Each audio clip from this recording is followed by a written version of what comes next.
Masiglang umaga po sa ating lahat mga kaibigan. Sumasa inyo ang palatuntunang CMN Pilipinas. Napapakinggan live nationwide via satellite at sa mga himpilan ng radyo ng Catholic Media Network sa iba't ibang lalawigan sa ating bansa. Araw po ngayon ng Miyerkules, ika-26 na araw sa buwan ng Pebrero. Ako po ang inyong lingkod, si Ariel Ayala.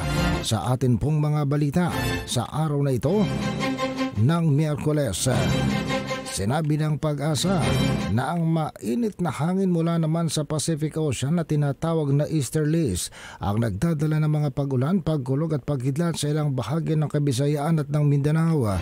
Kalat-kalat na mga pag-ulan, pagkulog at paghidlat dahil sa maulap na kalangitan ang inaasahang epekto ng easterlies sa Visayas, Northern Mindanao, Caraga at Davao Region. Ang mga residente sa nasabing lugar pinaalalahanan ng Pag-asang manatiling mapagbantay dahil posibleng flash floods o mga landslide lalo na pag nagkaroon ng moderate to heavy rainfall. Samantalang notice monsoon o amihan ang nagdadala naman ng ulap sa kalangitan at mahinang pag-ulan sa Cagayan Valley, Cordillera Administrative Region, Aurora at sa lalawigan ng Quezon.